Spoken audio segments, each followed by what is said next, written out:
This show is not intended for the politically correct or the closed-minded. Enter at the risk of opening your eyes. You have been warned.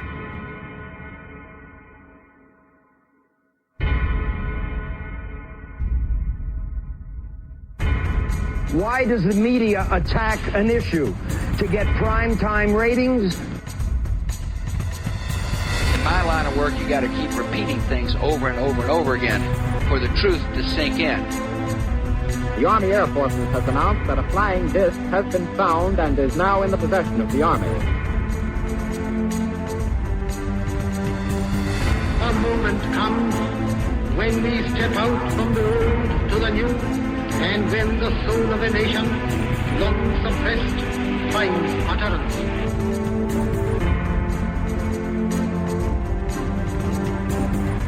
To kind of catapult the propaganda. You are listening to Open Eyes with your host, Ira Robinson. From the normal to the paranormal, from government cover-ups to the depths of our consciousness, we aim to explore all things. From the dawn of prehistory to current events, no topic is forbidden and nothing remains hidden. No more secrets. Open your eyes and open your mind to the fact that life as we know it is not as we have been taught. Join us at latenightinthemidlands.com or openeyesnetwork.com as we take this brief journey through the depths of the cosmos and explore what it really means to be human. Many peoples have sacrificed their liberties, only to learn to their sorrow that deceit and mockery, poverty and tyranny are their reward. Whether you're online or offline, intercontinental or intergalactic, hello, and welcome to Open Eyes. So guys, I have a pretty big show on for you guys tonight. Tonight is going to be a little bit different than what I've been doing lately, which is covering topics that are more consciousness oriented and that sort of thing, a little bit more of the political style of things. And I'm going to get kind of back to my roots a little bit here, where I'm going to talk about the more woo-woo or esoteric side of things, I guess you could say. I'm going to present some information about Bigfoot. And, well, I prefer to call him Sasquatch, but Bigfoot, however you want to say it, reptilians, reptoids, saurians, whatever you want to call them as well. I have some things that I'll talk about regarding both of those, as well as some other subjects as well. Today is Wednesday, February 18th, and man, this month has really been flying by. It seems like just a couple of days ago I had my birthday on the 4th, and boy, looking back, it's like, whoa, man, this is flying. I don't know. Time seems to fly sometimes for me. Maybe it's just because I'm getting older. Who knows? Anyway, so today is Wednesday. I have some news that I ran across for you guys before I get into the main topics tonight. Before I get started on those, though, I want to say, for those of you who know that my daughter Crystal has had some issues health-wise. Last week, we had to take her to have a 24-hour test done at the hospital.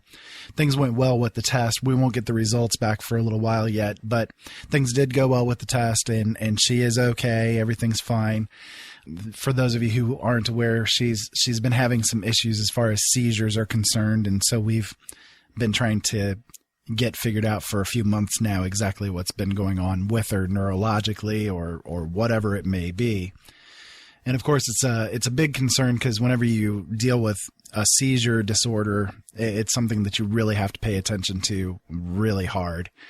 And so it's been a little rough on all of us, but she's doing well. She tolerated the tests well, so we're grateful for that.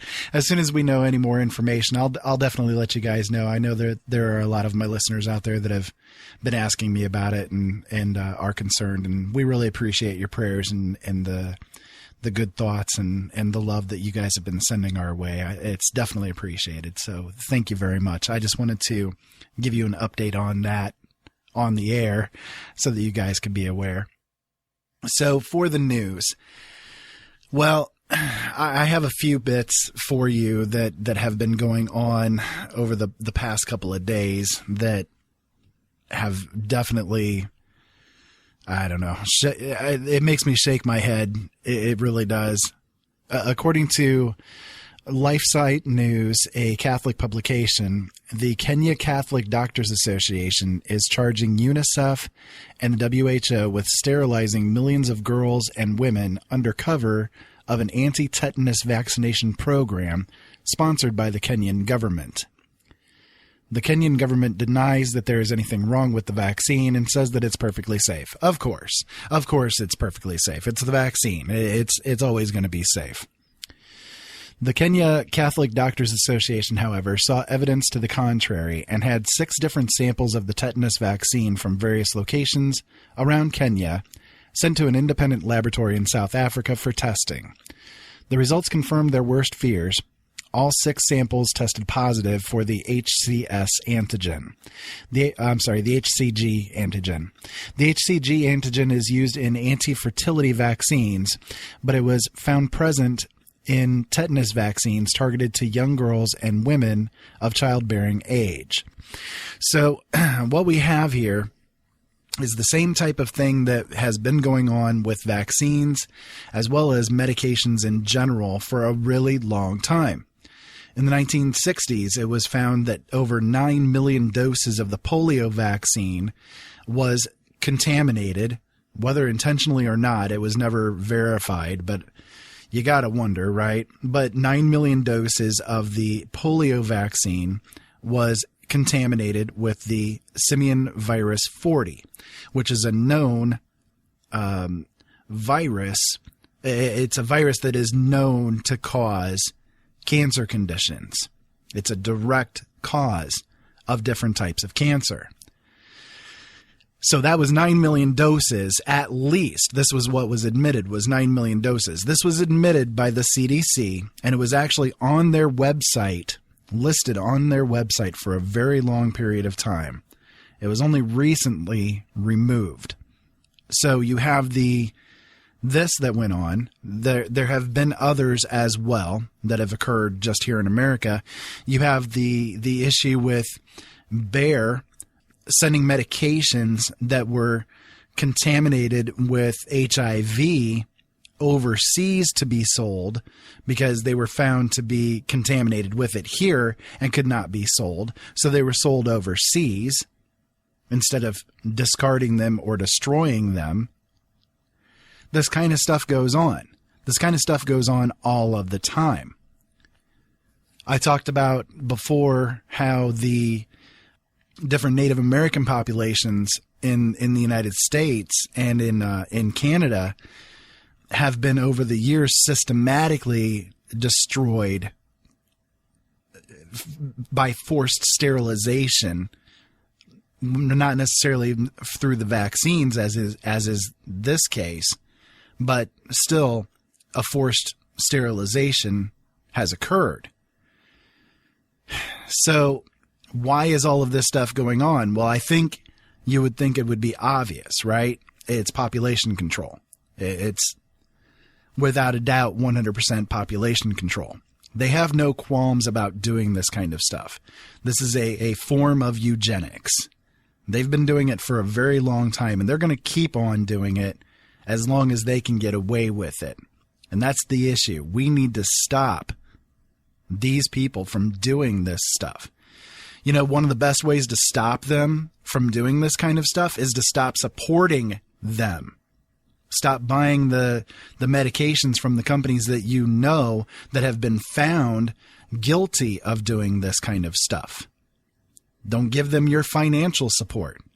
If nothing else, if you're not going to go out and outcry on the streets, you can at the very least do something like that. That's my opinion. I hope that people will do something along those lines. I mean, something has to be done. The U.S. State Department is going to tweet ISIS to death. I kid you not. That's the name of this article. The United States State Department is going to tweet ISIS to death. The New York Times posted a story on the 16th saying that the administration is going into counter messaging to defeat ISIS propaganda. The Center for Strategic Counterterrorism Communications is going to use more than 350 State Department Twitter accounts, combining embassies, consulates, media hubs, bureaus, and individuals, as well as similar accounts operated by the Pentagon, the Homeland Security Department, and foreign allies to launch a Twitter attack on ISIS. We're going to tweet them to death. ISIS sends 90,000 tweets a day, so the government is facing an awesome challenge. The administration is going to work out details of the campaign during the Obama summit on terrorism this week. So we're going to tweet them to death. Now, just imagine this. This is the war of the words. The war of the words. So instead of war of the worlds, it's war of the words. This is a state of ridiculousness that goes far beyond anything that I have really ever heard. I mean, talk about serious propaganda, right? This is exactly how propaganda works. I mean, ISIS, of course, has been doing it. As they said there, 90,000 tweets a day is sent out by the different ISIS organizations. But so we're going to counterattack by sending just as many, if not more, tweets out. Oh boy, I don't know. I've said many times that the new state of warfare actually is the war on the internet, the war on computer systems, that it's not really going to be fought with bombs and bullets, although that is part of it, yes. But the main drive is going to be in regards to the internet. And this falls right into my thoughts as far as that's concerned. Going to tweet ISIS to death. I can't get over that headline. Now, in related news, related to this one, on MSNBC just a couple of days ago, a spokeswoman from the State Department named Marie Harf said that we cannot win this war by killing them. We cannot kill our way out of this war. I actually have the audio clip from this show that took place. I think it was on Chris Matthews' show there on MSNBC on Monday night. And I have the audio clip. You have to listen to the things that this woman has to say, and I'll comment on it after you get done listening to it. Here you go. And nothing we do right now seems to be directed at stopping this. Well, I think there's a few stages here. Right now what we're doing is trying to take their leaders and their fighters off the battlefield in Iraq and in Syria. That's really where they flourished. Are we killing enough of them? We're killing a lot of them, and we're going to keep killing more of them. So are the Egyptians, so are the Jordanians. They're in this fight with us. But we cannot win this war by killing them. We cannot kill our way out of this war. We need, in the longer term, medium and longer term, to go after the root causes that leads people to join these groups, whether it's lack of opportunity for jobs. We're not going to be able to stop that in our lifetime. 50 lifetimes. There's always going to be poor people. There's always going to be poor Muslims. And as long as there are poor Muslims, the trumpet's blowing. They'll join.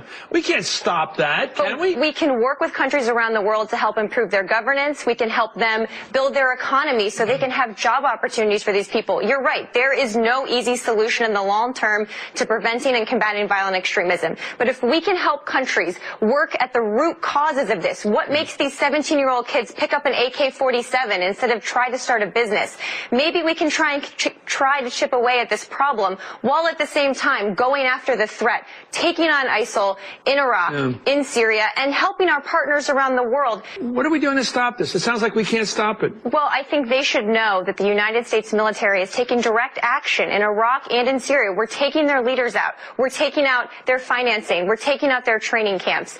This is a long fight, Chris, but I also think, not to take it to politics for a second, they should tell their elected leaders to support the AUMF that we sent to Congress to speak to the world that we are behind this effort. I'm with you on that.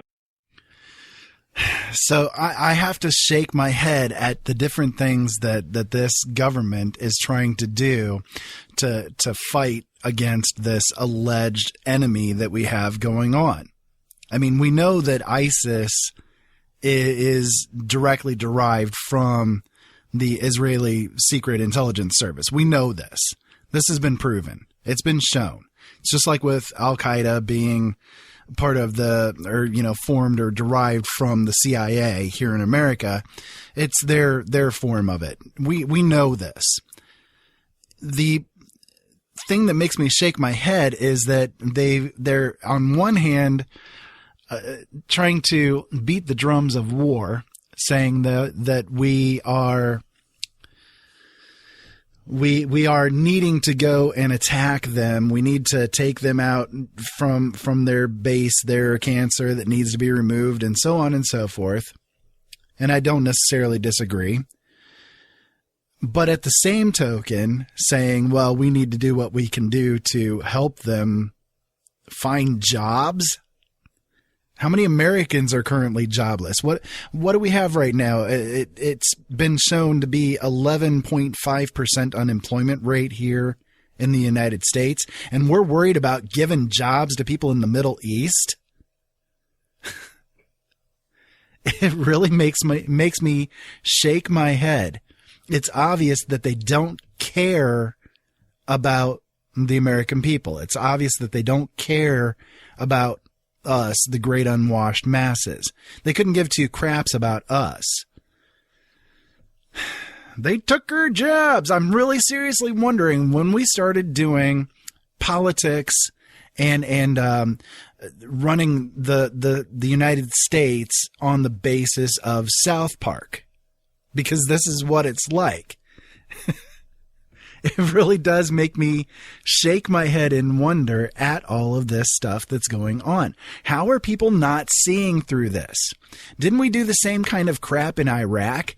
Didn't they call for the drums of war to be beaten before going over into Iraq? And then we gave them democracy, and then we had to rebuild their infrastructure because we destroyed all of their jobs. I mean, it's the same thing, right? This is perpetual. This is the war machine doing everything that it can to earn as much money as it can, to suck the resources dry out of the American people as it can, while they can. It's as simple as that, guys, really. It boggles me how people are not seeing through this stuff. It boggles my mind how people are actually still falling for this stuff. But I guess it can at least partially be explained by the fluoride in the water, because it does dumb people down. It can be at least partially explained by the stupidity virus that people have, because that does dumb people down. It can be explained by the aluminum that's being sprayed on us by the chemtrails, because aluminum is a neurotoxin and does dumb people down. I know all of this. This is right there in my mind. I know it, but it just still amazes me how deep people go into their psyches to avoid thinking about the more difficult things that are going on, to avoid seeing the difficult things that are going on. It's really a sad state of affairs, but I don't know. People will still be eating their Twinkies. I mean, people freaked out when Hostess decided to close down. People freaked out, and they went off and they did massive letter writing campaigns and protested and all that kind of stuff. Bring us our Twinkies back. Bring us our ho-hos back. Bring us our ding-dongs back. So now that they have, okay, well, people are now going out and they're buying them like crazy again. They're getting their GMO foods again, it just... And then they don't ask questions about, okay, well, why is it that we are tweeting people to death as a means for war? Why is it that they're spending $479 million on planes that don't fly? Why is it that they're forcing vaccinations on us when they've been proven to be doing damage to us? And they'll clamor for that stuff. They'll clamor for the lies.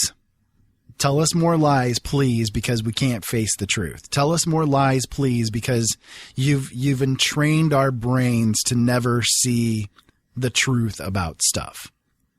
They start it when we're in school, and they just continue it on from there. So speaking of vaccines, this is an article that I ran across that I was actually kind of surprised they actually put out. This kind of tells actually the other side of the story, and it's the side of the story that I've been trying to say for a while now. I wanted to bring this to your attention, though, because with the whole measles crap and the people that are screaming and hollering about the anti-vaxxers, even though it's been proven that the measles outbreak was done from somebody from a foreign country as well as being someone that was vaccinated. Nobody's talking about that. But they'll sure as hell talk about all the anti-vacciners out there and how they need to be put in jail for refusing to vaccinate their children. Anyways, so this article that I ran across, it actually shows kind of the opposite side of things, and it actually delves a little bit into the truth of stuff, and I was surprised to see it on Yahoo, of all things. When Susan Lawson of Colorado hears parents declaring unequivocally that everyone should vaccinate their children because it's perfectly safe, she says that it feels like a punch in the gut. That's because she's seen another side of the story. Her daughter Julia, now 9 years old, was left with permanent brain damage, an injury acknowledged by a federal court payout, after receiving her MMR shot when she was a year old.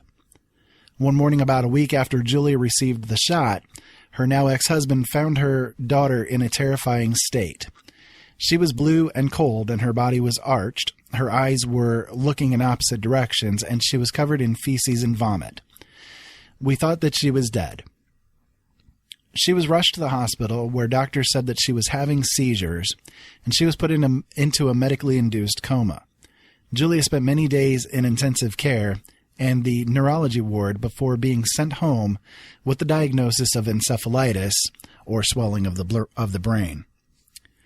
Lawson, a veterinarian who had the utmost faith in medicine, had never before questioned vaccinations and had always inoculated Julia right on schedule. But now she began to wonder. Hospital doctors dismissed any thought of a connection. They always do. But when Lawson asked a pediatrician about it, she was told that it could be a possibility. She is not the only family that has received a payment by the United States Court of Federal Claims, which concluded that their rare injuries were caused by the vaccines. Another quote from Lawson: "I felt shocked, bewildered, and guilty. We were trying to protect her, and instead I destroyed her. The guilt is huge." Now, if you're a longtime listener of my show, you know that I understand exactly where she is coming from with her statements there. My son, who is 13 years old at this point, is autistic, severely autistic. Specifically, the form of autism that he has is called childhood disintegrative disorder. And the autism was directly caused by the MMR vaccine that he was given. I know this. I have been told this actually by doctors. I have the proof for myself that it was injury that was done by a vaccine, and no one can tell me otherwise. So I know exactly what she's going through with the guilt that she feels over the idea that doing something to, at least what we thought was to protect our child from something of a horrible disease, was the right thing to do. That guilt there is there. It's there in me. I feel it all the time. Whenever I look at him, I feel that deep sadness and regret over not doing the research for myself at that time and finding out the truth about the vaccines and what can go on with them. It really is a saddening state of events. Now, as I alluded to there in that article, or as it was alluded to there in that article, she is not the only one that has been found to be right in her assertions that the vaccines did cause the brain damage in her child. There are other court cases that have happened with the so-called vaccine court here in the United States that has found that vaccines did cause autism, especially in relation to the MMR vaccines. They have been shown, the families have been paid by the court in relation to this injury. And yet people will then still continue to scream and holler that vaccines don't cause autism. Bull. If they did not cause autism, then why does the court say that the vaccine caused autism? You see, nobody really understands and nobody really knows the truth with it all. They are aggressively ignorant when it comes to this stuff. They are aggressively ignorant cowards when it comes to the idea that, oh, vaccines are not safe, or, oh, we have to bow down before the medical community because vaccines are the end all and be all of protecting our children, instead of doing what we need to do to improve their natural defenses, for instance. The Supreme Court ruled that a federal law prohibits lawsuits against drug makers over serious side effects from childhood vaccines. This is from another article that I found that was from a few years ago. And I wanted to be sure to bring this up to you guys so that you guys could understand how this stuff is going, how this stuff is working out. The court voted 6-2 against the parents of a child who sued the drug maker Wyeth in Pennsylvania State Court for the health problems that they say their daughter, now 19, suffered from a vaccine that she received in infancy. The ruling was a stinging defeat for families dissatisfied with how they had fared before a special no-fault vaccine court.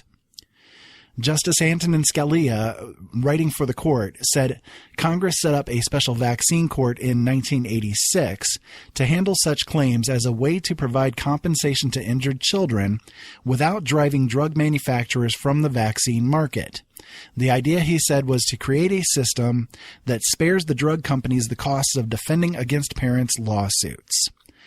Justices Ruth Bader Ginsburg and Sonia Sotomayor dissented. Nothing in the 1986 law remotely suggests that Congress intended such a result, Sotomayor wrote, taking issue with Scalia's statements.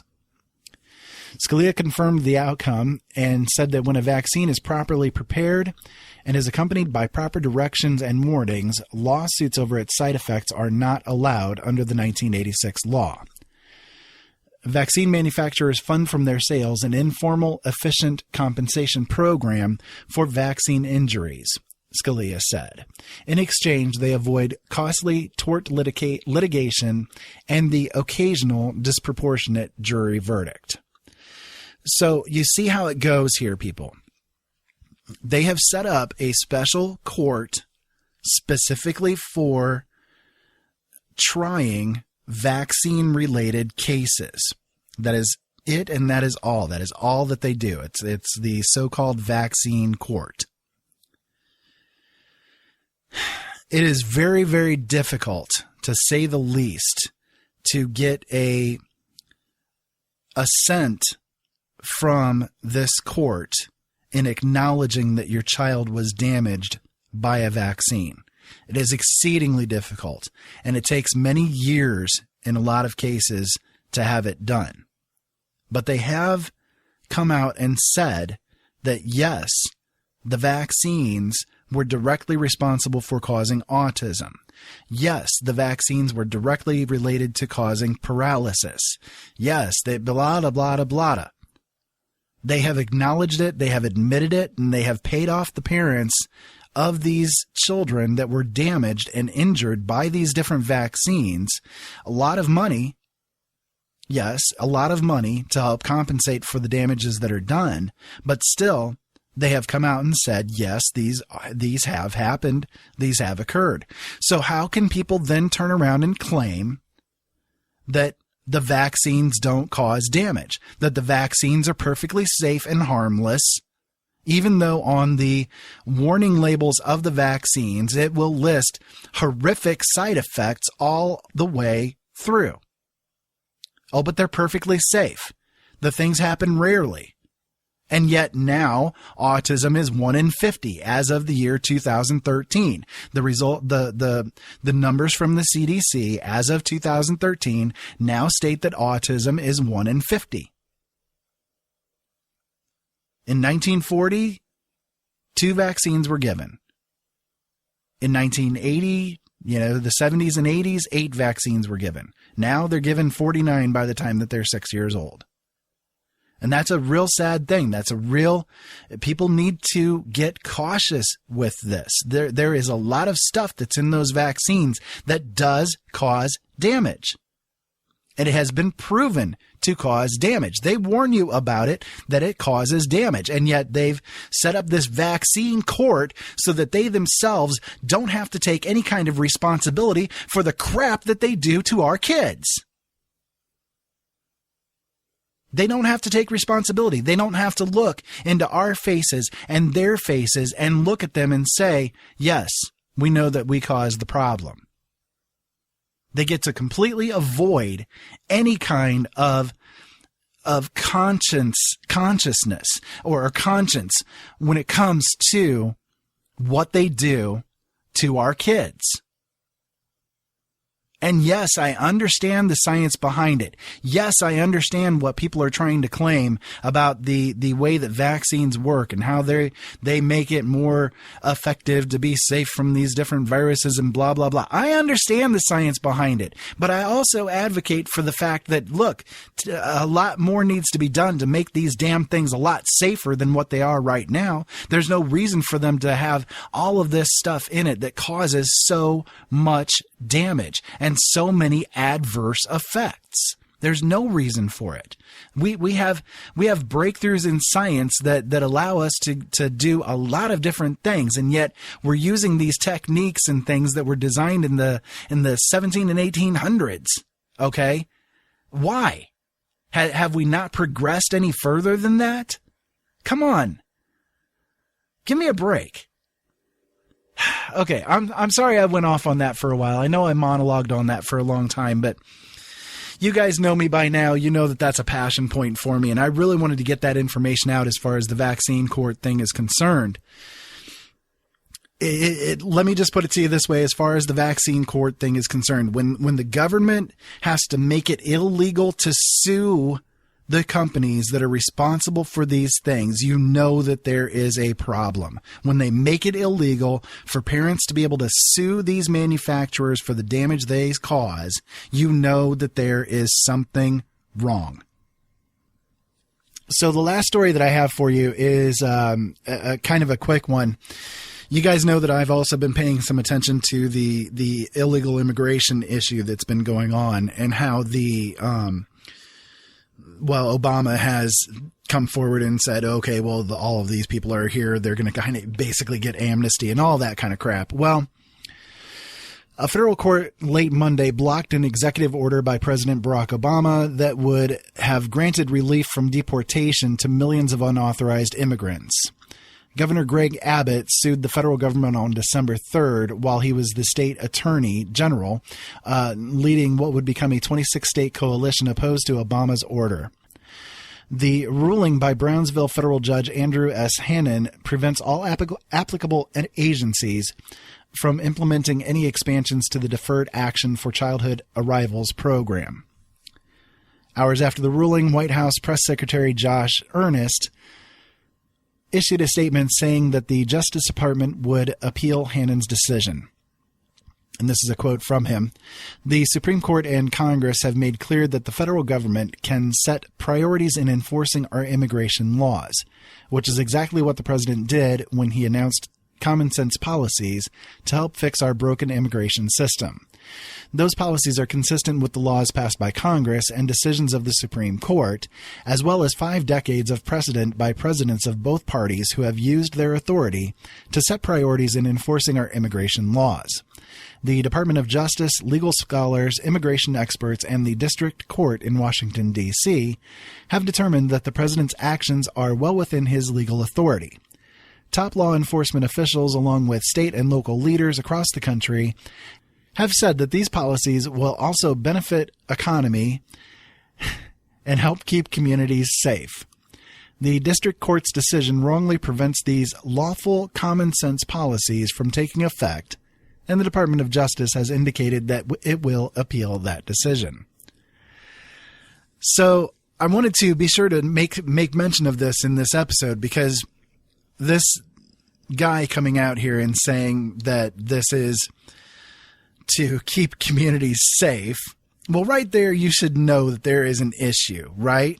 You should know that if they're having to come forward and say, well, these are here to keep communities safe, why would they not be safe if you deported out the people that are here illegally? If they're here against the law and they are criminals, then how is keeping them here keeping communities safe? I don't get that. I don't get your logic there, Mr. Ernst. I really don't understand how deporting illegals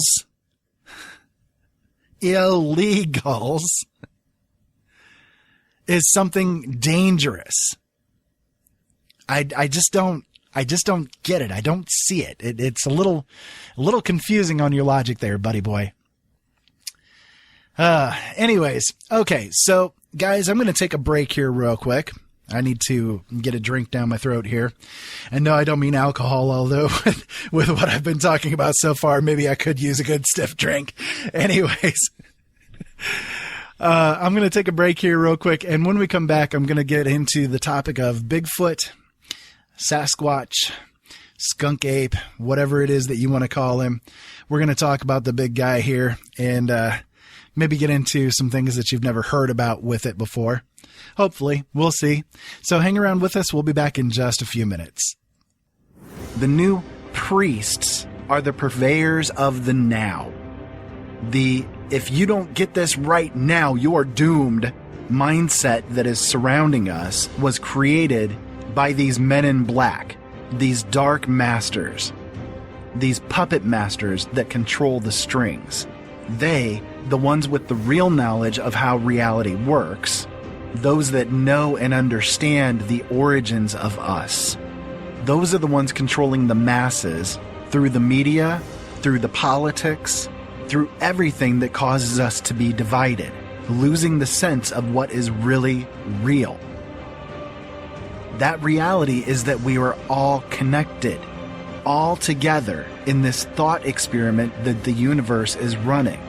We are intimately connected together, forever traveling through the universe at light speed. We're all breathing the same air. The same energies pass through us. The same emotions that you feel are the same emotions that I feel. We are all one. Stop being divided by them. Stop letting the priests of chaos and blight rule you. Stop believing the lies. Let me assure you that our priority will remain to ensure stability and security. In order to ensure the security and continuing stability, security for Canadians. Galactic Empire! So this is how liberty dies. With thunderous applause.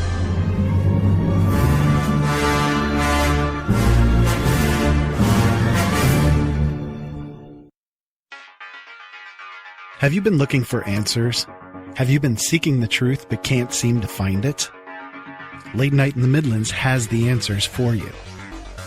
Whether you are interested in the paranormal, aliens and UFOs, alternative health information, or just a little hope and inspiration, we have a show for you. Late Night in the Midlands, Open Eyes, The Red Pill Reality Show, The Secret Teachings, Paranormal Perceptions, and The Turning of the Wheel. All here on the L&M Network for you to listen to at any time that you want. Everything is free to listen to, and though it is not required, we are listener supported, and all donations are deeply appreciated. You will not find shows like these in the mainstream media. Go to latenightinthemidlands.com to listen. The L&M Network, where the truth has no fear.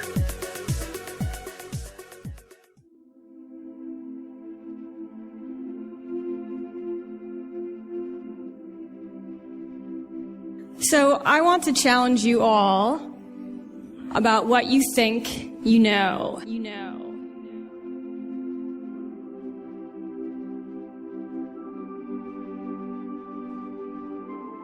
You think that you're a human being and you know the way the world works, but I'm here to burst that bubble. All of us are energy.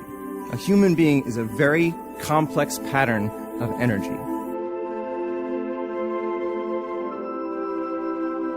The world ain't all sunshine and rainbows. It's a very mean and nasty place, and I don't care how tough you are, it will beat you to your knees and keep you there permanently if you let it. It's about how hard you can get hit and keep moving forward, how much you can take and keep moving forward.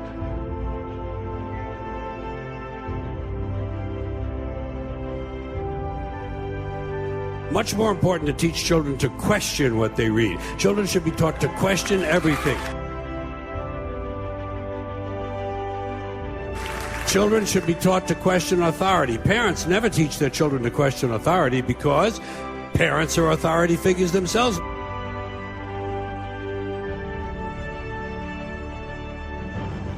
Like it or not, for the moment, the earth is where we make our stand. It's just a ride. We can change it anytime we want. It's only a choice. No effort, no work, no job, no savings of money. A choice right now between fear and love.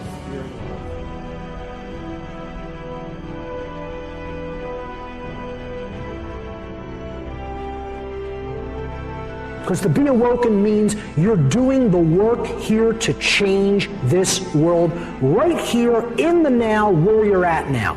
From where you're at now.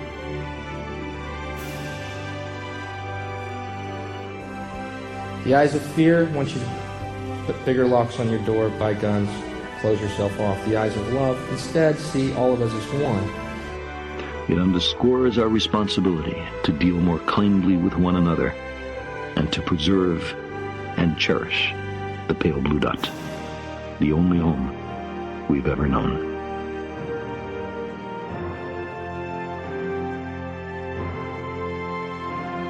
But I'm exactly where I wanted to be because I realized I got to commit my very being to this thing. I got to breathe it, I got to eat it, I got to sleep it. And until you get there, you'll never be successful in life. But once you get there, I guarantee you, the world is yours. The world is yours. Welcome back to Open Eyes. My name is Ira, and you know, I like playing that audio because there is a lot that's in it that really does speak about the way that people can change their mindset and make a real difference in the world. It really can happen, but it takes a person coming to a state of mind where they are not holding on to all of the resentments and everything from their past. They have to come into a state of a forgiving mindset towards everything that has occurred in their lives. And that is something that I believe firmly in. I've done it in my own life. I've seen other people do it in their lives. It is possible to do. And I like to remind people that when it all comes down to it, love is the most important thing. But we also have to understand where other people are coming from. And that really is an aspect of love as well. So tonight I wanted to talk to you guys about Bigfoot, among other things. And again, I tend to prefer to call him Sasquatch, but you'll probably hear me use the term Bigfoot because that's what a lot of people associate with it and that sort of thing. But I also want to talk about some other things that are very related to the Bigfoot enigma. And, well, I'll start off by saying things like with this. Bigfoot really is big business. There's a lot of money to be made in the whole Bigfoot phenomenon. And there are some people out there that will take full advantage of that. That's because a lot of people go out and they search for information about Bigfoot. They're interested in the topic. They're curious about it. They'll go try to research the topic on the internet, do a little bit of internet librarying, and they'll research it either on their own or maybe through the internet or through reading books that are written and that sort of thing. And there are those that are out there that also put on like Bigfoot hunts and charge people for going on them. And a lot of the things that are out there that are designed to attract people to the information that's out there about Bigfoot, a lot of it is a lot of bunk. A lot of it is just there to get views or to get people to buy this book or whatever it may be. The people that write them may not even have a clue about Bigfoot or any interest in the topic, but because it's a popular topic, they will talk about it. They will write about it. They'll create a whole website about it in the hopes that people will come, and while they're there, maybe clicking on an advertisement or something like that. There's a lot of that out there. If you just search the term Bigfoot, you come up with, gosh, what is it, like 105 million different results on a Google search, for instance. And it's insane how many websites that are out there that are dedicated to the idea or the topic of strictly Bigfoot. It really is big business, guys. So because of that, there are those out there that will take full advantage of it. And there are a lot of people that are out there that are hoaxing. I'll get into all of that in a little while, but I just wanted to make sure to toss that out early because it is a thing and no one can really deny that. So Sasquatch. Well, there's been a lot of legends about Sasquatch, probably for as long as we've had human history. and that alone should tell us that there is something to this phenomenon. I found a story that actually came from Pennsylvania as an example of a Sasquatch encounter. And I thought it was really interesting because it really does describe a lot of the characteristics and everything that goes on with the Sasquatch. So while the observation only lasted about 15 to 20 seconds, a witness saw the creature cross the road and enter into a nearby wooded area. The witness, a woman, estimated that the creature stood about 6 to 7 feet tall and weighed approximately 300 to 400 pounds. The witness stated that she slammed on her brakes as soon as she saw the creature, but it could no longer be seen. The lady was so upset after the observation that she pulled off the road. She later continued on to work, but didn't tell anyone about what she had seen. She said that she was disturbed all day as a result of her experience, but waited until she got home to tell her daughter about what she had observed. The witness and her daughter discussed the possibility of reporting the encounter, but they didn't want to call the police. And then it goes into the person who was writing this story talks about how they eventually got into contact with the witness and that they did an interview with her. He said, we also accompanied the woman to the scene of the sighting so that we could get a better understanding of what had occurred. There was also another Bigfoot witness who was familiar with this story to accompany us.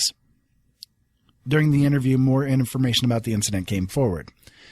The woman indicated that she was driving slowly along Route 30 at approximately 20 to 25 miles per hour. When the witness noticed the creature, it was about 300 feet away. It was standing sideways in a hunched position on the back road, looking west towards the woods ahead. As the witness watched, the creature turned its head and looked towards the highway, then took another 2 or 3 long strides and stepped into the thick of woods where it was lost from sight. The woman stated that the creature was man-like and covered with long black hair. While no facial features could be determined, the head seemed somewhat oval in shape, and there was very little neck apparent. There was hair hanging down from the chin, and the hair appeared thinner on the arms. The arms hung down at the sides of the creature, and they appeared long and extended down almost to the knees. The chest area appeared larger than the area around the abdomen, and the physical detail which stood out to the witness the most was that the legs appeared extremely long in comparison to the rest of the body. The legs were thin and covered with hair. After the interview, we went to the location of the sighting. One of the observers made a good subject for the witness to compare with in regard to the size of the creature. This gentleman stood 6 foot 2 tall and weighed about 300 pounds. The witness stayed near the top of the hill towards the highway, while this man went down the road to stand at the approximate spot where the creature reportedly stood. The witness was amazed when she realized that the man looked small in comparison to the creature. She now estimated that the creature would have been around 8 feet tall. The witness said that she was reluctant to tell others about her sighting, and the lady had never believed such accounts before until she had had her own encounter. So I thought I would open with that because, again, this account, which... let me see, I found that on rents.com. I'll have the link for it in the show notes for this show. It was an interesting account that I thought. Anyways, the witness account there, it's very similar to a lot of other witness accounts that are out there that try to talk about the way that Bigfoot looks. And she gave a very good approximation of exactly what Bigfoot looks like, acts like, and that sort of thing. So again, I wanted to bring that as a starting basis so that you guys can get a pretty good understanding of maybe what Bigfoot really is. So I wanted to also go into a legend about Bigfoot that is from my own people. Now, as many of you may or may not know, I am Native American, and specifically of the Miami tribe descent.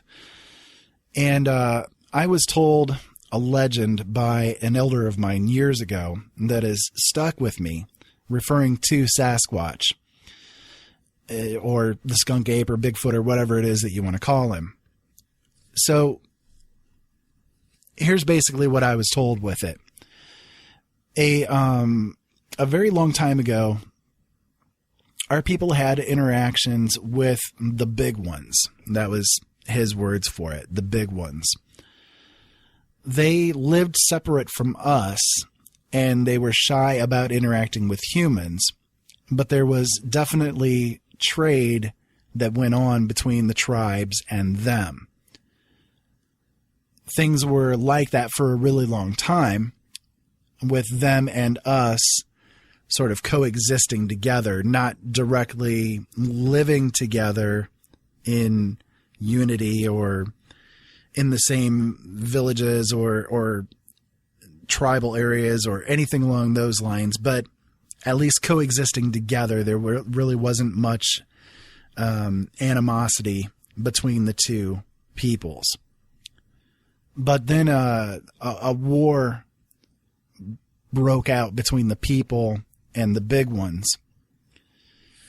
The reason why this war happened has been forgotten with time, but in the end, a new peace was reached, and it was agreed that to do this type of thing again would be foolish because a lot was lost on both sides.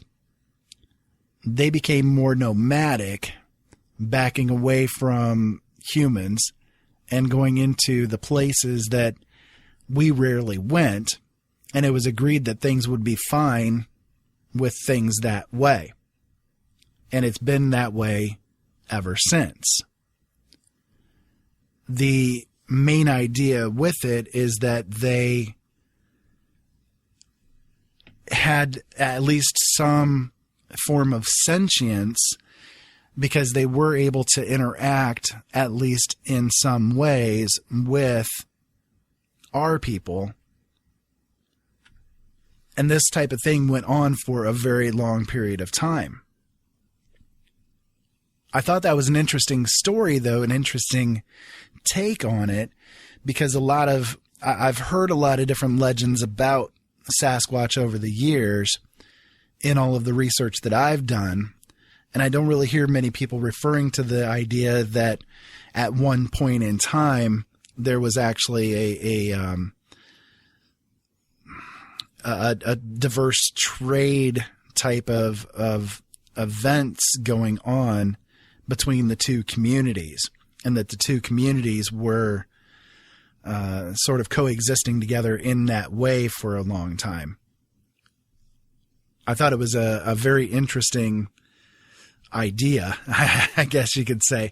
And now, of course, I don't know as far as the verisimilitude of the story. I can't validate that because it's a legend that's been passed down with my ancestors. But still, it's an interesting take on things, and I can't really discount that kind of possibility with it.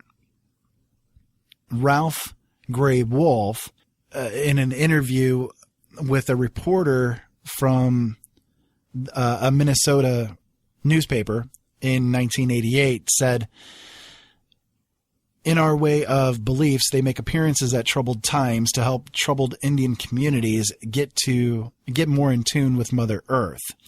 Sasquatch brings signs or messages that there is a need to change or a need to cleanse." He was a visiting Athapascan Indian from Alaska.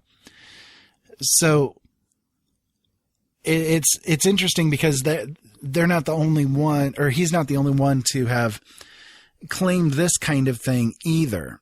That the idea of Sasquatch is that they are some sort of almost kind of a divine being or a watcher of sorts. That's one thing that I've kind of maybe thought over the years in different interactions that I've had with people, with the idea that Sasquatch is actually maybe sort of an interdimensional being of a kind. I really would not be shocked by that. And I'm not saying for sure 100% that that's what it is. I kind of more lean towards the idea that it is some sort of an offshoot of the great apes, you know. I'll get into that here in a little while. But the idea that Bigfoot is some sort of interdimensional being is like, well, one thing that I've heard from different tribal elders over the years that I've interacted with is that essentially they are able to cross between dimensions, that they are separate from us in a different dimension, but frequency. Like they are just slightly offset from our own state of being or existence, and that they are able to sidestep in between the two dimensions. And when I'm saying dimensions, I'm sort of meaning that this one, theirs is overlapped on top of ours. It's essentially the same, but it's just slightly askew from what we see. And that they are able basically to shift between the two realms for whatever reason. Whether that was through kind of divine thing or technology thing or whatever it may be, I don't know, but that's the idea behind it. And that essentially they are the idea of the watchers that were talked about in the book of Enoch, that these beings are actually the watchers that were there, and they've been having interactions or watching over us throughout our existence, essentially. And again, whether that's a definite or not, I don't know. I mean, this is just a legend that I've come across and learned from different peoples of my tribes, but it's a good possibility, and I don't discount it. It would be really cool if that was exactly how it is, but that actually is one of the main reasons why they're so elusive, is because when they're seen or whatever, they can slip back and forth and sideways in between, basically. So that's why they tend to be not very easily caught or seen. So it's interesting. I ran across another thing here. It says, Ray Owen, son of a Dakota spiritual leader from Prairie Island Reservation in Minnesota, told a reporter from the Red Wing Minnesota Republican Eagle, they exist in another dimension from us, but can appear in this dimension whenever they have a reason to. It's like there are many levels or many dimensions. When our time in this one is finished, we move on to the next, but the big man could go between. The big man comes from God. He's our big brother, kind of looks out for us. And like I said, I've heard that exact same thing from many different people that would be considered to be spiritual leaders in the native tribes. Now, is this the truth of things? Again, I don't discount that possibility. I lean more towards maybe more of a more, I don't know, quote unquote, normal viewpoint of things as opposed to an interdimensional viewpoint of things. But I don't discount the possibility. So that is really the case, though, that when it comes to the idea of Sasquatch is sort of a given when it comes to the idea of him in the legends and in the information of my people. It really is just sort of a given, yeah, sure it exists. Why wouldn't it? Of course he exists. He's always been existent. They seem to know when humans are around. They seem to know when humans are looking for them. They will, I don't know, maybe kind of, I guess you could say, glean whether or not a person that is approaching them or is looking for them, whether or not they are someone that would be worthy of interacting with. It's sort of like they know, they get it on a telepathic level or something like that. They're very sensitive, I guess you could say, and that they will avoid anybody that would be considered to be dangerous to them. That's one thing that I've heard a lot of people say in the tribes that I've interacted with, and I think I give a lot of credence to that. I mean, if you think about it, actually a lot of animals are that way as well. how many times have people said, oh, well, animals know when a tornado's coming or when an earthquake's coming or anything along those lines. It's like there's an instinct that's there almost at a psychic level to say, yes, this type of thing is going on. Don't be around this area. Move away from here because, well, somebody dangerous is around or something major is coming. It's sort of normal, in the way that they do things. And I think Bigfoot acts the same way because it's like he's more of he's kind of a cross, that cross between being a quote unquote full human or true human and the animal. It's a hybrid between the two, I guess you could say. And for my people, and I know almost every tribe out there as well feels the same way. The animals, plants, everything, it's all one. It's all, well, not one, but it's a family. We're all connected together. We're all interacting together in this big family of the universe, the entire creation. We're all cousins, basically. And so he is seen as sort of a close relative. So you have your cousins, but he'd be more of a brother, I guess you could say. There are a lot of people that say that there is no physical evidence of Bigfoot.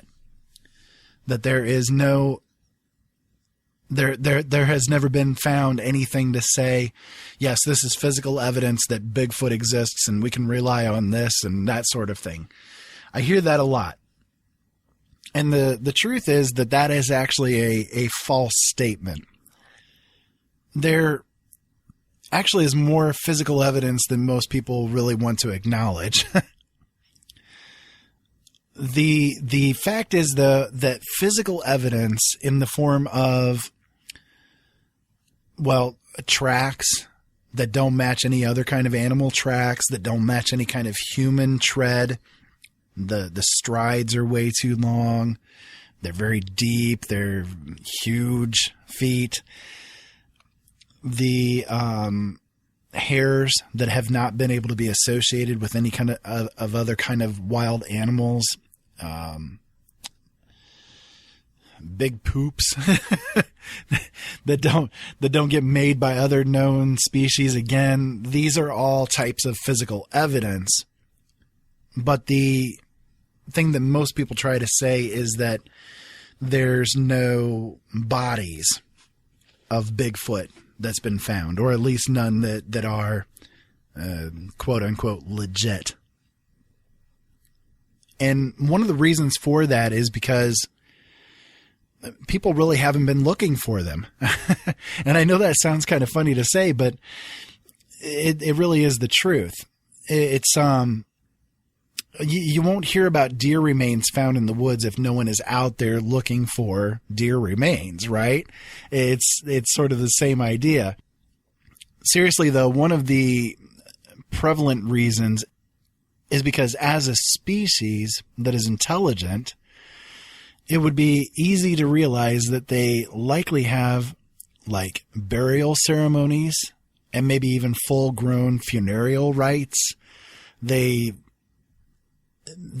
might actually take care of their dead, bury their dead and go through maybe a ritualistic thing that, they're interred in the ground, I guess you could say. I mean, it's not outside the bounds of possibilities, right? We see that in other species as well, besides humans and besides actually even the great apes. We see that kind of activity happen where a animal that dies is mourned, and they are actually sort of enacting a funeral rite or a burial ceremony that goes on. Look at elephants. That's a great example right there. I mean, you can think about it this way. There are there are still many miles of America that have never been touched by a human being and never had a footprint on them. There are many miles that have never been seen by a human eye. So why would it not be possible for these things to exist in those areas? I mean, new species are being discovered every single year, and a lot of them were thought to have never been possible to exist, right? And many of them as well were discovered after many years of people claiming that they actually existed, and yet it was denied. It was said to never be a possibility. I mean, if you think about it this way, there's the idea that in areas where there are ape species, so for instance in Africa and so on and so forth, there hasn't been any kind of work that's done to look for the remains of any kind of those that are around, where they're rumored to be. So when it comes to Sasquatch, for this species that is really elusive, it would be very possible to have a species that can avoid detection, that has learned how to avoid being spotted, that has learned how to avoid human beings. There are many miles of forested country here in this country alone, in the United States alone, let alone throughout the rest of the world. I mean, in this episode, I'm mainly focusing on the one here in America, the idea of Sasquatch as opposed to the idea of Yeti and so on. But the fact is that, yes, we do have so much land that has never been touched, that has never been looked at. It's very possible that a species could hide really easily within this deeply forested land that we still have. And that's just here in the United States alone. You get up into Canada and it's even more heavily forested and even less touched. I mean, if you think about it this way, I ran across this, and this is a real good way of putting it as far as the remains issue is concerned. There are very few remains of ancient wood apes that have been found in Asia, where they were much more abundant. Millions of gigantos, a branch of the wood ape line, lived and died in Asia over the ages. All of the remaining physical evidence that we have of them could fit into a few shoe boxes. Fossils of any land animals are very rare. Remains do not become fossilized very often, but unless it happens, all the remains will, in time, become completely reabsorbed into the ecosystem. There would be remains of animals everywhere if remains were not naturally recycled, including bones and teeth. And that's a real good point. I could not have put it better, that even in the areas where we know that things existed over time, we find no remains because they have just been completely eradicated through time.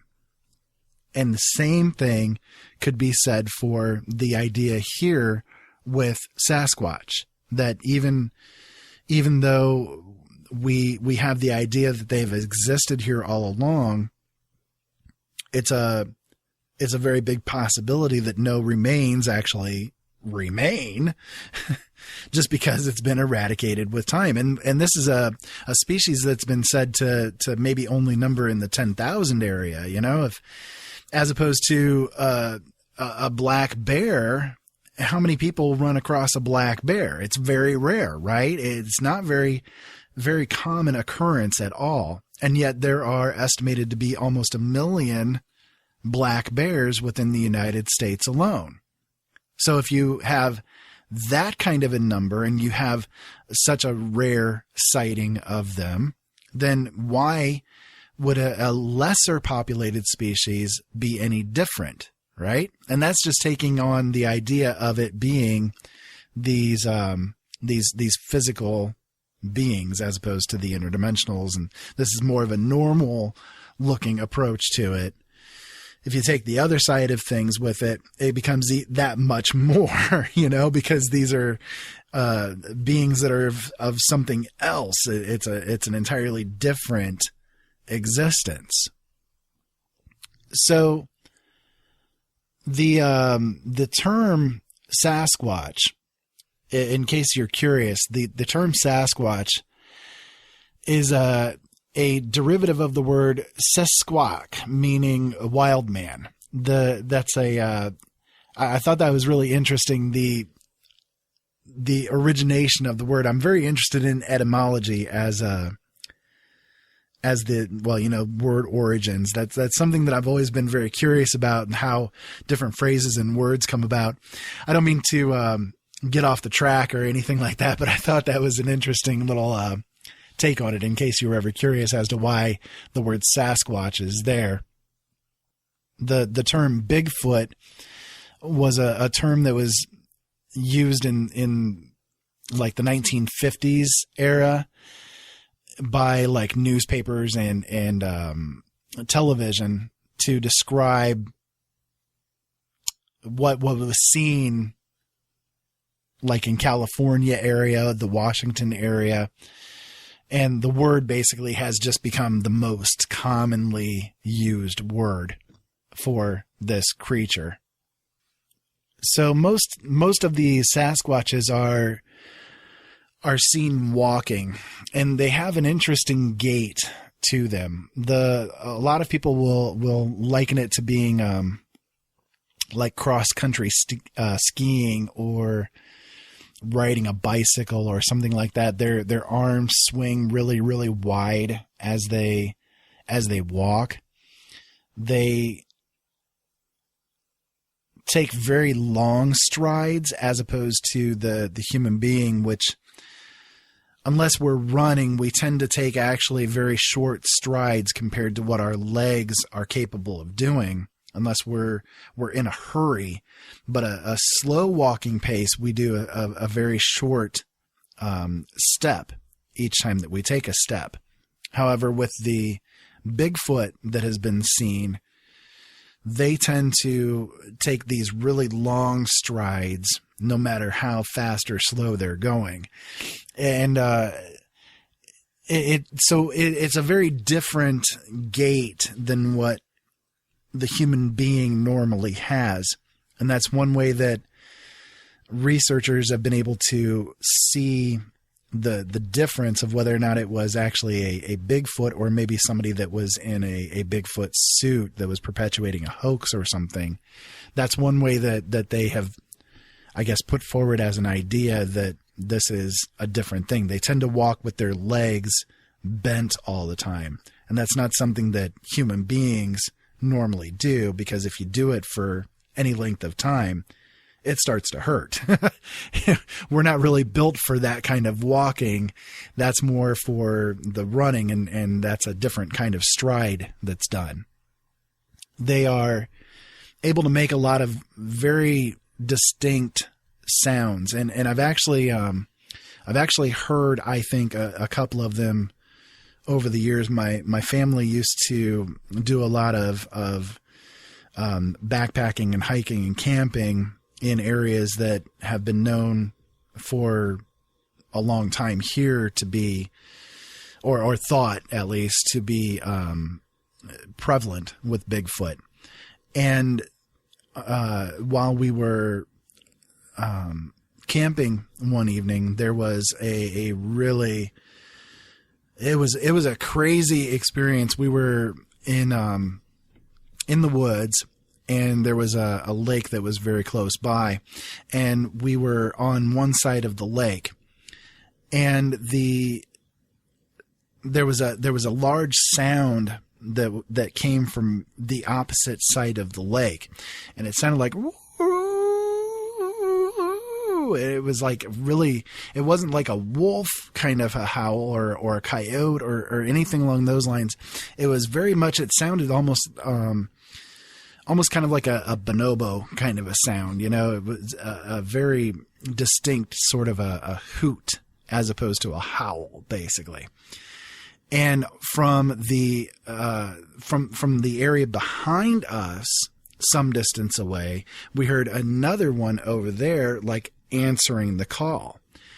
And it was a pretty freaky experience because these things were loud. I mean, they were loud as hell. We were extremely freaked out by it. But then my dad and I was saying we by me and my cousins that were there. We were kids and we were freaked out. And then my dad said, "No, don't worry about it. That's just Squatch. He's calling out to his woman." So we kind of relaxed after that, since Dad claimed that he knew what it was. But, whether or not he knew it and was just saying that as the truth, or whether he was just saying that to calm us down because we were kind of freaking out, I don't know. I never really asked him. He died before I had a chance to ask him. But it was still a really interesting experience. And looking back on it and hearing how people have talked about that Bigfoot will sound a lot like that, I'm pretty convinced that, yeah, I probably did hear Bigfoot calling out to his woman that night. So it's interesting. I mean, they do seem to travel in groups. They have a sort of a social family structure with groups traveling together, which again, it goes into the legend that I talked about towards the beginning of all of this that came from my people, of the Sasquatch having their own communities that we interacted with. And whether or not that's still the case or not, I don't know. There may be some spots on a mountain somewhere that, there's this big, huge tribe of them that are living there and nobody really ever knew, So, but they do seem to go together overall, I guess you could say. So, of course, with all of this, there is, as I mentioned, the opportunity for money and fame. And as such, there have been a number of hoaxes that have been put on by people through the years trying to claim their piece of the legend. And one of the biggest of these is of course the Rick Dreyer situation. And I don't know if you know much about that one, but he not only hoaxed once, he hoaxed twice, and people still believe him. He also, he basically claimed in an interview that he did with Michael Vera one night on Late Night in the Midlands that he's teaching other people how to do it too. But there have been many others through the years that have been known to have put out these hoaxes. So, of course, the fame train is a big part of the reason why people would do this, but there's more to it as well. There are a lot of people that are out there that will poo-poo on the idea or any idea or situation that they don't understand or believe in. They'll perpetuate hoaxes in order to make people think that it's real, and then they'll reveal that it was not in the intention or in order to muddy the waters of the real things that are going on. You see that happening, for example, with crop circles. That people will go out and they'll hoax these crop circles, and then they'll laugh about it in the media because they know, and some of them have come out and said that they don't understand what the crop circles are. And so they do this basically to get people to laugh at the idea of it because nobody understands.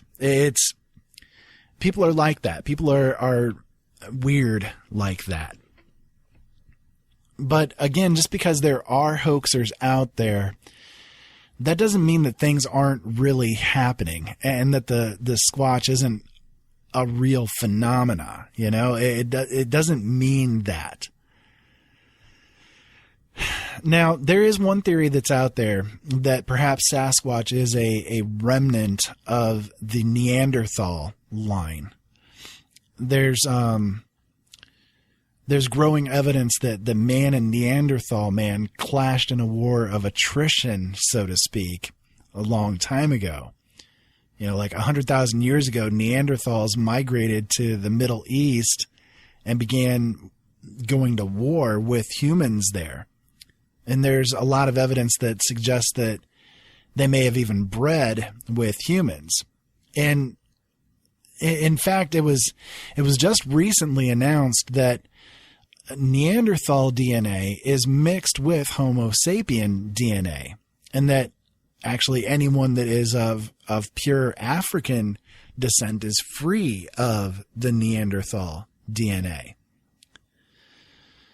So it's a possibility that what we have come to call Bigfoot is actually a derivative of Neanderthals that migrated to hidden and secluded areas and maybe have adopted or adapted over time to become what we see today as Bigfoot. Another possibility, and one that I think actually is more likely, is that they're related to Gigantopithecus, which is one of our alleged ancestors. And think about it this way. A lot of things show Sasquatch as being a being that is very tall, usually over like 8 feet or more. And we do know that in our distant pasts, there were very large humanoids that interacted with people. We know these things through historical writings. So is it a possibility that Sasquatch is a descendant of them? And I think that the possibility is there. It definitely would go far to explaining a lot of different things. So guys, I am going to take a break here real quick. When we come back, I'm going to talk just a little bit more about Bigfoot. And then I'm actually going to get into the reptilians side of things. And I hope you guys stick around because I have a lot of really interesting info to tell you guys. So hold on. We'll be back in just a few minutes after these messages. The L&M Radio Network and Late Night in the Midlands depends on you, the listener. Without you, there would be no us. So help us continue to bring you the best guests with the best information and subscribe today. Information on becoming an L&M subscriber can be found at the top of LateNightInTheMidlands.com. Just click the About Subscriptions tab and become part of the family while helping the truth stay alive. And while you're at it, maybe subscriptions aren't for you. A one-time donation helps as well. Click that donate button on the right side of LateNightInTheMidlands.com and help us help you. Ben Franklin said, if you do the same thing tomorrow as you did today, you're going to get the same tomorrow as you got today. Changing the world starts with you, and changing you starts with changing the way you think. Late Night in the Midlands can help. Listen to all of our shows at LateNightInTheMidlands.com because things really do need to change. Robert Nozick developed something called the Tale of the Slave. It's very brief, goes through 9 quick stages. Nozick invites you to imagine yourself as the slave in the story. Stage 1 is that you are indeed a slave subject to a brutal master who forces you to work for him and who beats you arbitrarily. In the second stage, the master lightens up a bit and he beats you only for breaking the rules, and he even grants you some free time. In the third stage, we add the additional dimension that you are one of a group of slaves subject to this master. And this master, based on principles that are acceptable to all of you, decides how goods will be allocated among you. In the fourth stage, you even get some time off. You have to work for the master for only 3 days per week. The other 4 days are your own. In stage 5, you even get to work wherever you want, but you have to remit to the master 3/7 of your wages to correspond to the 3 days out of 7 that you once worked for him. He also retains the right to recall you into service in emergencies and to increase at any time the fraction of your wages to which he lays claim. Then, in stage 6, everyone, all let's say 10,000 slaves, except you, are granted the right to vote. So they get to decide what is allowed and what is not allowed. They get to decide what fraction of your wages will be taken away and what outlets the money will be spent on. In stage 7, you still don't have the right to vote, but you are allowed to try to persuade those who can vote to exercise their powers in a particular way. In stage 8, you are granted the right to vote, but only to break a tie. You write down your vote, and if a tie should occur, your vote is opened up and recorded. No tie has ever occurred. Finally, in stage 9, you are fully granted the right to vote. But this simply means, functionally, that as in stage 8, in case of a tie, your vote carries the issue. But there has never been a tie. Nozick's question is this: at what stage between 1 and 9 did this become something other than the tale of a slave? That's the kind of mind-blowing question that makes you rethink everything you've been taught about taxation and society, government. It's the kind of thing that makes you skeptical of government propaganda from that moment on. And that's precisely why Nozick's question is never asked.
Ah, boy, I love stuff like that. That is an amazing song to me. That's it's called "Awakening" from Everlasting Dream, and I found that a while back and got permission to use it. And man, I just love that song. I love everything about that song. Anyways, hello again. My name is Ira, and you are listening to Open Eyes. Thank you for sticking around with me through that break. And I want to give a quick thank you to my radio listeners, my radio affiliates that are out there, K98 Talk. I love you guys for airing my show on your network. I think it's great. And of course, Late Night in the Midlands. Love you guys over there. And I'm so honored to become a part of both of these communities and both of these networks. And I'm just grateful for it. And of course, I thank you, my listeners, for sticking around through everything that I've gone through over the months that I've been airing this show. I'm glad that you guys have stuck around through the changes that I've made with it all and giving me the good feedback that you guys have been giving me.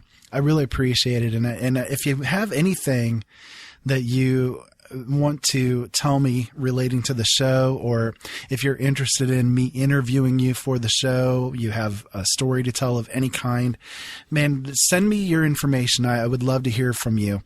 You can send it to feedback@openeyesnetwork.com. That's feedback@openeyesnetwork.com. I would really love to hear from you guys on anything that you have to say. So let's go on with the topic for this evening, as far as Bigfoot and anything really kind of relating to cryptozoology. The idea with cryptozoology is it's trying to put forward the idea that these things are real and that they need to be researched and investigated. But people always put them into the paranormal realm of things, into a category that immediately kind of equates them with pseudoscience and hoaxing in the minds of the average person. That really is a large disservice because, like I said, there have been many things that have been found that are proven to exist.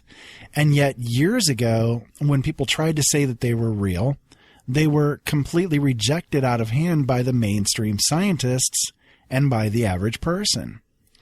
Heck, science in general works that way, doesn't it? Arthur Schopenhauer said, all truth passes through 3 stages. First, it is ridiculed. Second, it is violently opposed. And third, it is accepting as being self-evident. And that is sort of the way that science in general thinks about everything that it does. It's been that way all along.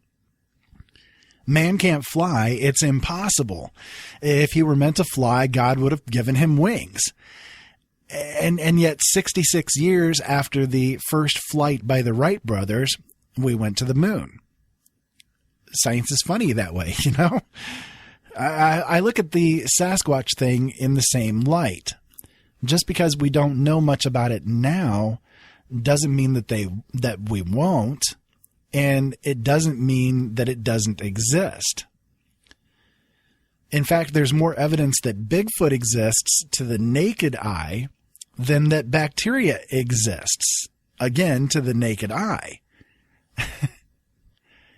It's about opening the mind and opening the eyes to the idea that what we're told by the mainstream is not always correct, and in fact can often be the absolute opposite of the truth. So at this point, I wanted to really go into the idea of reptilians. I kind of tie the two things together because a lot of people say that Bigfoot is related to the UFO phenomenon or the alien phenomenon, that there is something tying the two together. I don't discount that. That is a possibility. Again, in the realms of everything, I don't discount different possibilities. But so a lot of people do equate them together with UFOs and the extraterrestrial type of phenomenon. And reptilians get thrown into that same boat as well, a lot of times. So again, there is a lot of evidence that supports the idea of a race of beings that are more akin to reptiles than humans. And the claim with reptilians is that they're able to maybe shift their forms into a human one, or that they're a race of aliens that has been here like throughout all of human history and are sort of behind the control system that is currently in place. I actually had an encounter with one, in fact. At least I believe, looking back on it, that it was an encounter with one of these reptilian type of beings. I was working at a gas station, and one night while I was standing at the cash register waiting for the next customer to come up, a younger man, I would say he looked about 20 or so years old, came up to the counter, and he put a pack of gum on the counter that he wanted to buy. And as I started to ring him up, I looked over at him, and I was watching right into his eyeballs. And as I looked, he had blue eyes. He was a white guy. He had blue eyes with blonde hair and a very kind of stern gaze. And he blinked, and as soon as he blinked and reopened his eyes changed to this weird yellowish color, and it looked slitted like a cat's eye does. So going up and down instead of a pupil. And it looked exactly like that. And then he sat there staring at me for a matter of seconds with that set of eyes. And then he blinked again, and they went back to the blue eyes. So I kind of tossed the change down, and he turned around and he walked away, and a couple of other things occurred in there as well. But I just wanted to get out there that, yes, I have seen something along these lines. And so I understand where people are coming from as far as the idea of the shape-shifting sort of reptilian is concerned. It's most definitely been encountered in my life. Now, let me say this. I have seen a lot of videos that are out there of the so-called reptilian shape-shifting people on the screen on like live television. I've seen news reporters, politicians. They've all been seen to have this type of thing going on, especially with the eyes. The thing is that, yes, it does look like something is going on with those videos, like something unnatural is happening with the eyes. But in all of the videos that I've seen that show this kind of thing, there is also a lot of other factors that are going on that goes into this. Frame rates, movements, artifacting on the media sources. All of these things can contribute to that kind of an effect happening. As well, the idea that a program like Adobe After Effects is as easy as a torrent download away is also needing to be considered with this. It's important to know that with all the other fake videos out there as well, that is a possibility. So you can do some pretty amazing things with After Effects. I have a lot of experience with it myself, and you can do some very amazing things, including exactly what you see on those videos of the eyes that shapeshift. It's not at all hard to do. Videos like that, in other words, are far too easy to fake for me to be able to say that, yes, that is evidence of shape-shifting reptilians. It's just that simple. I cannot rely on a video like that to say, yes, they are real, and so on and so forth. It's just that simple. I mean, what I do look at, though, is that there are a lot of historical accounts of this type of thing or this type of being existing. And that's what I look at more than these type of videos. Several ancient people all over the world have described different kinds of reptilian beings. And what is common in a lot of these is that these reptilian type of things, and they're not always humanoid, are often but not always sort of having an animosity with humans. Another common thread are the myths or the ideas of the serpents of wisdom or that sort of thing, who like gave humanity enlightenment sometime back in our prehistory. And I do find that to actually be one of the oddest points with the whole reptilian thing. So many of our legends and our myths surround the idea of reptilians being the ones that saved us from ignorance, and that we're able to function now as modern humans because of them. You think about it this way, the one of the Mayan gods was described as a serpent of wisdom who enlightened humanity, and the Quetzalcoatl, who was the Aztec version, is basically the same thing. The serpent of wisdom, this winged flying snake. The Hopi, basically, they call these type of beings snake brothers or Sheti, who are actually underground. And a lot of other Native American tribes also talk a lot about this type of reptilian being or reptilian race as well.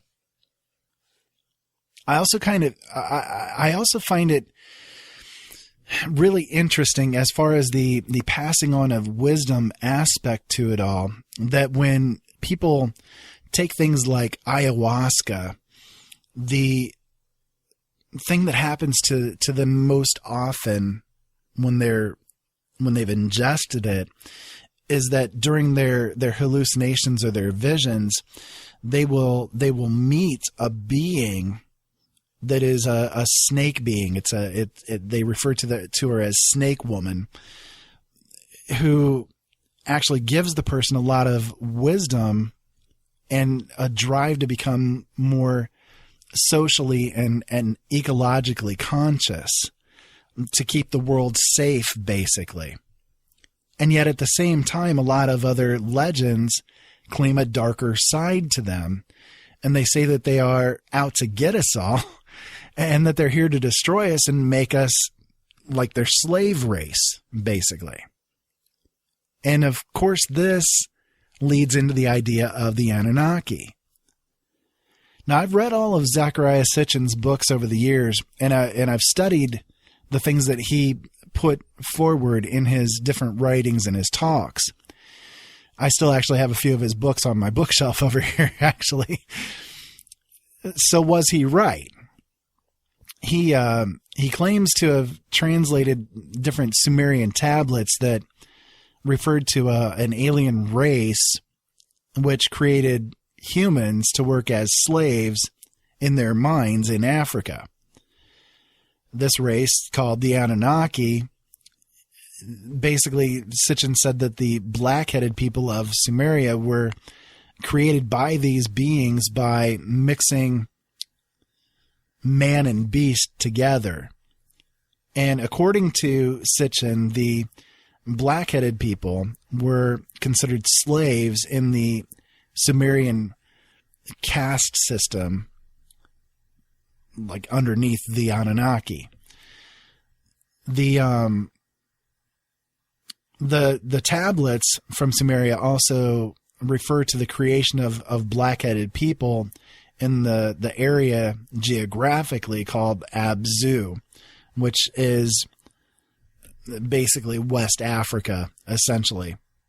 Now, what I find interesting about this idea of this is that, well, it's that thing that I said earlier, where scientists have found that those who are of direct African descent are not tainted by the DNA of Neanderthals. So the Anunnaki allegedly created us as a slave race to work for them. We eventually broke free of that control system, and we've been on the path that we've been on ever since. Or they're still in control today, just by different means and not out in the open as they once were. I mean, either one could be true at this point, yeah? What I do find fascinating is the idea of the serpent symbology within our history, which is still used so much today. The serpent associated with wisdom as a doorway or a gateway into another dimension of thinking, like a gatekeeper, so to speak. How can we say on one hand that they were our slave masters, ruling us with an iron fist, and which we had to break free from, and on the other side of our hand, basically say that the reptilian aspect is what gave us wisdom and led us out of the animal state of being? Maybe, and this is something that I've never actually heard people talk about, but it's something that I have considered as a possibility. Maybe things are actually a bit different. Maybe there are two different kinds of reptilian interventions that are going on.